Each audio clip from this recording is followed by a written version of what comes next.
بسم اللہ الرحمن الرحیم۔ السلام علیکم۔ علم کی دنیا میں خوش آمدید۔ ہمارا آج کا موضوع حضرت سلیمان علیہ السلام اور ایک مشہور پرندے ہدہد کا واقعہ ہے۔ اللہ تعالیٰ نے حضرت سلیمان علیہ السلام کے واقعہ میں صرف کہانی بیان نہیں کی کہ کہانیاں سنا کر ہمیں مرعوب کرے، بلکہ اس قصے کا منشا یہ ہے کہ ہم بھی ہدایت کی راہ اختیار کریں۔ اللہ نے اس ضمن میں جنات کا ذکر بھی کیا ہے اور یہ بتایا ہے کہ جنات انسانوں کے زیر اثر آ سکتے ہیں۔ اگر اس علم کو تلاش کریں جس کو علم الکتاب کہا گیا ہے تو یقیناً وہ علم مل جائے گا جو انسانوں کو نہ صرف جنات پر بلکہ پوری کائنات پر فوقیت دیتا ہے۔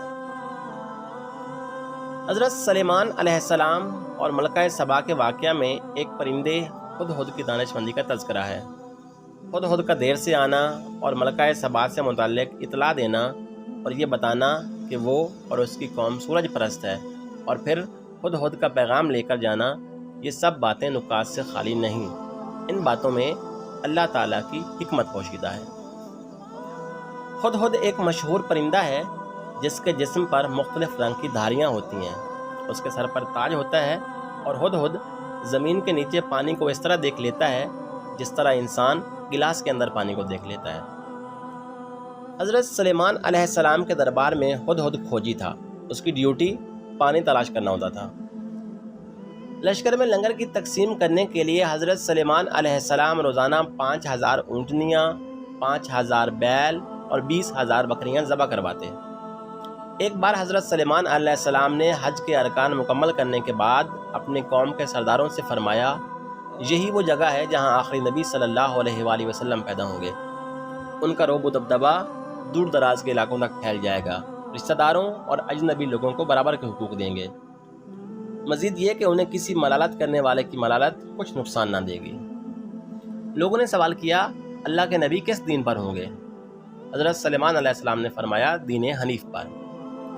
پھر بولے کہ وہ بڑا خوش نصیب ہوگا جو ان کے زمانے کو پائے گا اور ان پر ایمان لائے گا، لہٰذا جو یہاں موجود ہیں وہ غیر حاضر لوگوں تک میری یہ بات پہنچا دیں۔ وہ انبیاء کے سردار اور خاتم النبیین ہوں گے۔ اس دوران علاقے کی سیر کے لیے ہدہد نے فضا میں پرواز کی اور اتنی اونچی اڑان اڑا کہ ہدہد اور آسمان قریب ہو گئے۔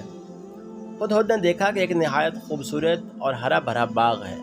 باغ کی کشش نے اسے اپنی طرف کھینچ لیا اور وہ باغ میں ایک ہرے بھرے درخت کی شاخ پر جا بیٹھا۔ وہاں ایک یمنی ہدہد پہلے سے موجود تھا۔ دونوں میں بات چیت ہوئی تو یمنی ہدہد نے حضرت سلیمان علیہ السلام کے ہدہد یغفور کو بتایا کہ میں اسی ملک کا باسی ہوں، یہ باغ ملکہ بلقیس کا ہے۔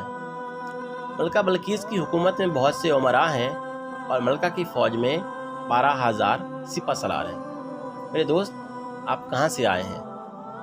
چلو میرے ساتھ، میں تمہیں ملکہ بلقیس کا محل دکھاؤں تاکہ تمہیں اس کی شان و شوکت کا اندازہ ہو جائے۔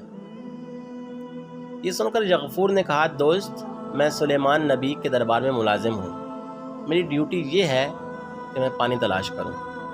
حضرت سلیمان علیہ السلام کو پانی کی ضرورت پڑی تو مجھے تلاش کریں گے، اور اگر مجھے نہیں پایا تو ناراض ہو جائیں گے۔ یمنی ہدہد نے کہا، اگر تم ملکہ بلقیس کی خبر اپنے آقا کو دو گے تو وہ ضرور خوش ہو جائیں گے۔ ہدہد یغفور ملکہ بلقیس کی سلطنت اور وہاں کے حالات کا پتہ لگانے یمنی ہدہد کے ساتھ چلا گیا اور پھر وہاں سے رخصت ہو کر عصر کے وقت واپس نکل آیا۔ ادھر جب حضرت سلیمان علیہ السلام نے پانی کے لیے ہدہد کو نہ پایا تو فرمایا، میں ہدہد کو موجود نہیں پاتا، کیا وہ واقعی غیر حاضر ہے؟ اگر تو اس کی غیر حاضری بے وجہ ہے تو میں اس کو سخت سزا دوں گا، یا ذبح کر ڈالوں گا، یا پھر وہ اپنی غیر حاضری کی کوئی معقول وجہ بتائے گا۔ حضرت سلیمان علیہ السلام نے پرندوں کے نگران عقاب کو حکم دیا کہ کہیں سے بھی لا کر ہدہد کو میرے سامنے پیش کرو۔ عقاب نے اتنی بلندی پر پرواز کی کہ اسے دنیا ایسی نظر آنے لگی جیسے آدمی کے ہاتھ میں پیالہ نظر آتا ہے۔ تب ہدہد اسے یمن کی طرف سے آتا ہوا دکھائی دیا۔ عقاب نے جھپٹ کر اسے پکڑنا چاہا تو ہدہد نے عرض کیا کہ اللہ کے واسطے مجھ پر رحم کرو اور میرے ساتھ برائی کا ارادہ نہ رکھو۔